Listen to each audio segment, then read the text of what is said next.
Si tú eres como yo, seguramente has disfrutado de las películas de Piratas del Caribe y recordarás a esas naves acercándose a las ciudades amuralladas, las banderas negras izándose y el sonido de los cañonazos de las ciudades cuando se estaban defendiendo de estos piratas y una que otra doncella en peligro. Hoy quiero invitarte a que me acompañes durante este recorrido literario por Colombia a la Nueva Granada y descubrirás cómo se vivía durante el tiempo de la colonia española en nuestro territorio. Pero ¿a qué llegaban esos piratas a esas ciudades como Cartagena de Indias? Pues por el oro. ¿Y de dónde procedía el oro? De regiones tan escondidas entre las montañas como Yolombó. Desde ahí salía el oro que viajaría hacia España. Y quiero que sepas qué es lo que pasaba en ese tiempo, cómo se comía, qué era lo que bailaban, cómo se celebraban las fiestas religiosas, cómo hablaban y cómo era la estructura social durante este tiempo. Y más aún descubrirás por qué una mujer del siglo XVIII que vivía en esas montañas puede ser tan moderna como una del siglo XXI. Bienvenidos al crossover de libros. Démosle play.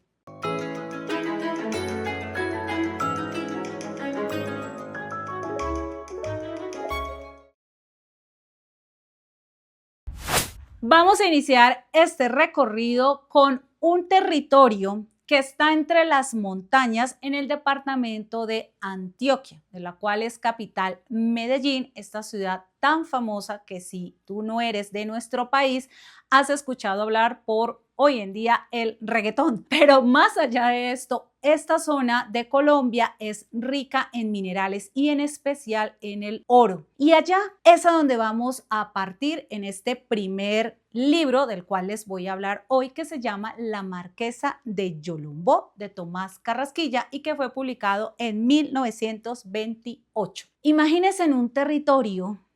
que está lleno de guacamayas, de periquitos, de tigrillos, de culebras, de lluvias torrenciales y de un calor asfixiante, pero que por sobre todo está lleno de oro. Y allá, a esa región, a Yolombó, llegarán dos familias españolas con carta real para poder explotar estas minas. Y son las familias como diríamos los Capuleto, así como esas familias súper importantes que son los Caballero y los Moreno.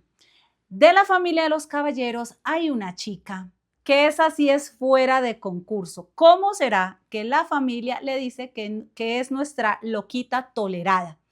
Y esta señorita es doña Bárbara Caballero y Alzate, una muchachita que a los 16 años le dice a su papá que ella lo va a acompañar a las minas,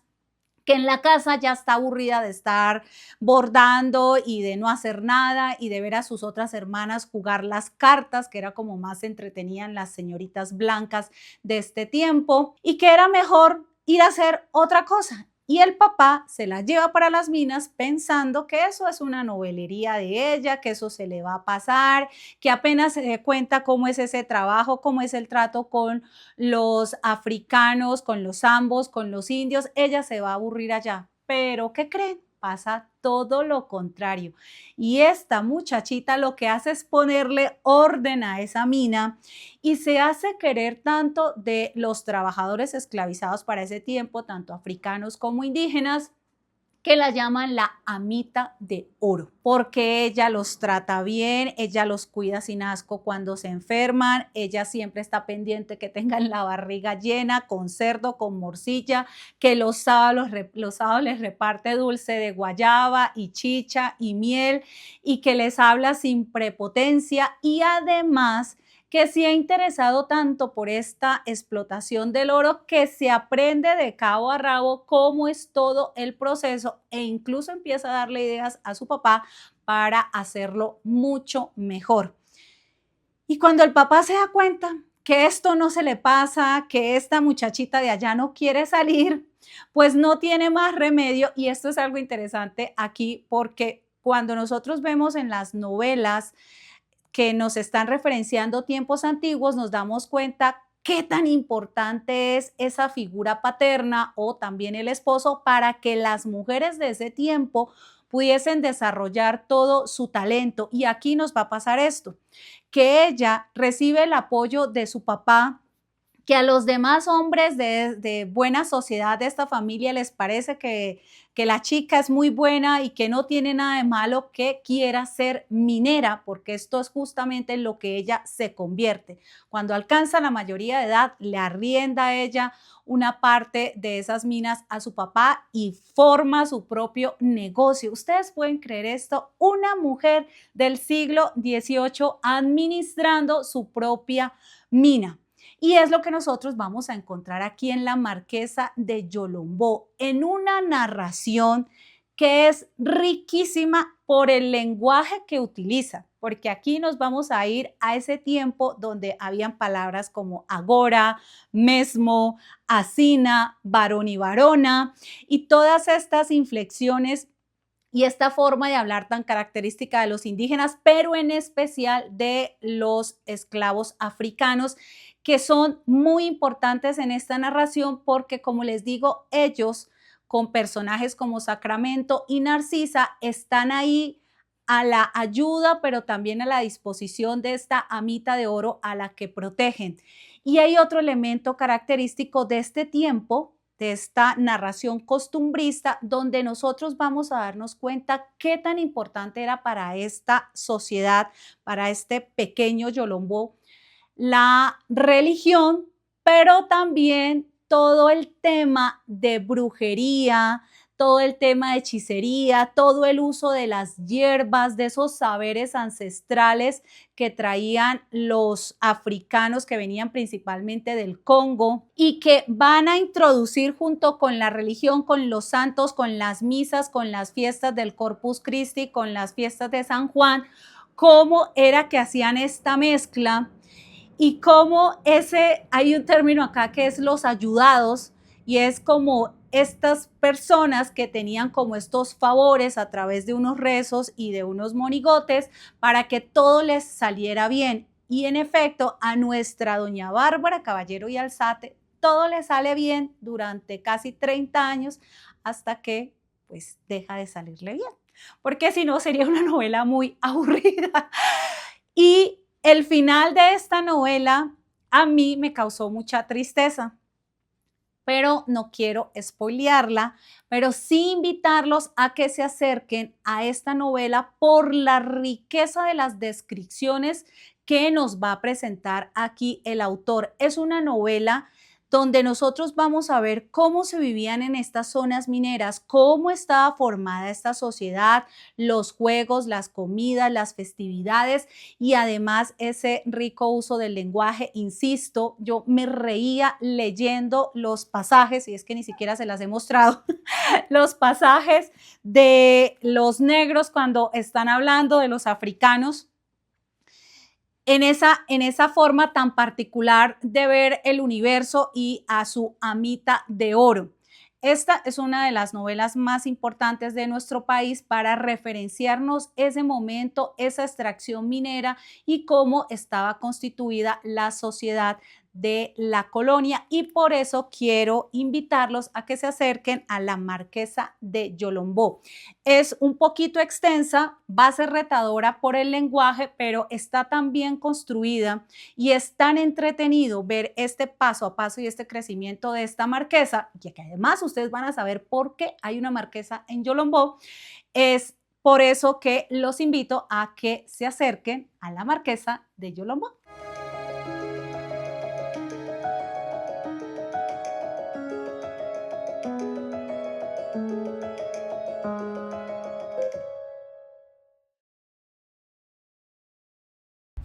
Vamos ahora a salir de las montañas antioqueñas rumbo a la heroica, a la hermosísima ciudad de Cartagena de Indias.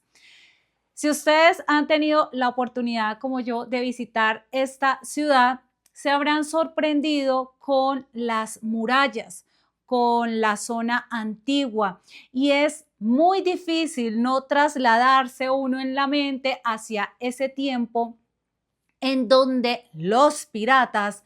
acechaban constantemente las costas de nuestro país y en especial ese punto, porque desde ese lugar era donde partían hacia España todo este oro y todas las riquezas que se extraían de nuestro territorio. Y aquí es donde nosotros vamos a estar en la pluma de Soledad Acosta de Samper. Se las he nombrado ya varias veces y los invito a que vean el anterior capítulo de esta serie de literatura colombiana Sin Gabo y también el especial sobre la vida y obra de esta pionera de las letras en nuestro país y también en Hispanoamérica. Aquí vamos a esa ciudad, a esa Cartagena. Y este libro fue publicado en 1885, que se llama Los Piratas en Cartagena, y son 5 crónicas histórico-novelescas, así las designa la autora, que nos van a mostrar y nos van a trasladar a esa Cartagena en donde piratas como Henry Morgan, Francis Drake y muchos otros filibusteros y piratas, que no son lo mismo, estaban azotando esta ciudad y por lo tanto se hizo necesario construir esas murallas que nosotros tanto admiramos hoy en día y también los baluartes y los fuertes, que son estos espacios turísticos que tiene Cartagena. Y aquí nosotros vamos a ver, por ejemplo, cómo Francis Drake, que es nombrado por la reina Isabel I como Sir, y le da este tratamiento de homenaje porque lo que se quería era justamente que estos piratas empezaran a actuar de forma legal para atacar a las embarcaciones españolas. Aquí es bien importante dentro del contexto histórico lo que estaba sucediendo. España e Inglaterra andan en guerra y esta guerra se da a partir de la separación de Enrique VIII de la Iglesia Católica para casarse con Ana Bolena, la mamá de Isabel I, y los españoles pues son la cosa más fiel a el Papa y al catolicismo y por tanto están en guerra. Fueron este momento y las Antillas y este mar Caribe protagonista de este momento, y por eso nosotros cuando hablamos de Francis Drake y de Henry Morgan los llamamos piratas, pero para los ingleses eran los corsarios, aquellas personas que tenían esta patente especial de corso para trabajar en nombre de la corona inglesa y atacar a estas naves que aparte los españoles tenían unas reglas y eran muy estrictos en el comercio que podía salir entre la colonia y esta zona del mundo. Y en este espacio es donde nosotros nos vamos a ubicar con este libro que a manera de novelada, ¿sí?, nos va a presentar estos episodios que, ojo, tienen una rigurosidad histórica precisa. Aquí nosotros vamos a leer al pie de página de dónde sale como esta información, las cartas, los diarios, los registros que hay de los ataques para el tiempo en la ciudad de Cartagena. Y lo que hace Soledad Acosta de Samper es con esa rigurosidad histórica, insisto, formarnos unos episodios novelados en donde nosotros vamos a entrar en contacto con estos ataques. Uno de los más importantes y de los más conocidos es el que se hizo a Cartagena con el almirante Vernon, que tan soberbio acuñó unas monedas de Victoria donde se podía ver a don Blas de Lezo entregando la ciudad de Cartagena.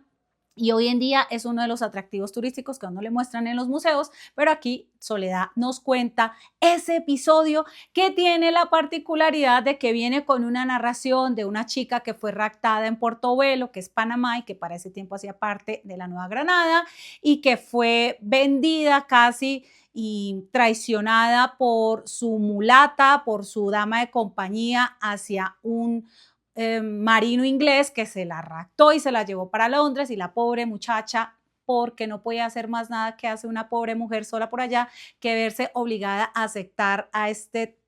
marino que se casa con ella porque dice pues que sí, ya la raptaron, ya está sola por allá y ya perdió todo el valor como mujer. En los escritos de Soledad Costa de Samper nosotros vamos a encontrar eso, el papel de la mujer, en qué pasaba con ellas, en cómo eran tratadas, pero además también nos permite ver ese enfoque en donde estamos en los tiempos de reconstrucción o mejor de construcción de nuestra sociedad colombiana después de los procesos de independencia y qué es lo que pasa, porque este pirata que tiene sus propias leyes y que a su vez está sin Dios y sin ley, pero pues entre ellos tienen sus propios acuerdos y cómo repartían los botines y demás, son el arquetipo de este antihéroe para nuestro tiempo en las novelas y en las películas y en las series probablemente, pero para la escritura de Soledad Costa de Samper nosotros lo que vamos a ver es ese personaje que representa todo lo malo de la sociedad de ese tiempo, o sea, todo lo inglés, porque recuerden que estamos en guerra con España. Y una vez que nuestro proceso independentista surge acá, vienen las guerras civiles y eso también hace que Soledad se pregunte por cómo nosotros rescatamos los valores españoles a ese nuevo tiempo y cómo nos alejamos del individualismo, del protestantismo, de los protestantes ingleses y nos mantenemos muy sumidos también en la religión católica. Este libro es bien importante por eso, porque nos muestra de forma novelada unos hechos históricos allá que ocurrieron en Cartagena y en los tiempos de los piratas que llama mucho la atención, pero que además nos permite esa reflexión de nuestra sociedad, de qué pasó durante ese tiempo y de qué pasó posterior a los procesos de independencia y por eso se los recomiendo. Si están en Colombia, pues los pueden ubicar muy fácil en las bibliotecas públicas de sus ciudades, pero si no, en la caja de descripción les voy a dejar el enlace a la biblioteca digital de Soledad Costa de Samper, porque se las sigo recomendando por la riqueza cultural que nos dejó esta gran autora.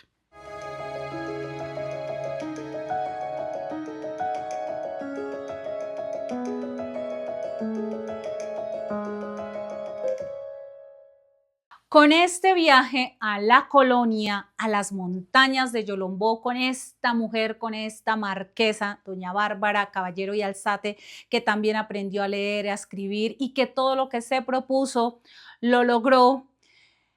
nos quedamos con esta sensación y esta ambientación de cómo se vivía en estas regiones de nuestro país, pero que también eran muy parecidas en otras, aunque Yolombó era un poquito más atrasada, porque ahí lo vamos a ver, los viajes a Río Negro y a lo que en ese momento se llamaba Antioquia. Los invito a que se acerquen tanto a la Marquesa de Yolombó como a los piratas en Cartagena por las historias que nos van a presentar, ¿sí? Por toda la parte novelada, por estos personajes tan atractivos que vamos a encontrar en ambos libros, pero además, y más importante aún creo, es por el valor histórico, por la forma tan agradable de nosotros acercarnos a este tiempo y comprender en dónde estamos como colombianos y como hispanoamericanos en este momento, porque todo lo que somos es fruto de esos procesos, de la colonia, de la independencia, de esas relaciones entre criollos y peninsulares y de cómo nos vemos nosotros como latinoamericanos en tanto hijos de españoles, pero también en esta mezcla con nuestros indígenas y con los africanos esclavizados que llegaron a este territorio. Creo que a mí me hubiera encantado leer estos libros cuando estaba en el colegio y cuando nos estaban contando toda la época de la colonia. Y si ustedes, alguno de ustedes son profesores, pues de verdad que les recomiendo que les presten atención a estos libros y que lleven a los chicos, a las chicas a que conozcan la historia de una forma mucho más vívida, como nos lo puede presentar las novelas o estas crónicas histórico-novelescas de Soledad Acosta de Samper. Recuerden, como decía Jorge Luis Borges, leer es una clase de felicidad. Gracias por acompañarme hasta el final de este episodio y los invito a que no se pierdan ninguno de los capítulos de esta serie de literatura colombiana sin Gabriel García Márquez. Chao, chao.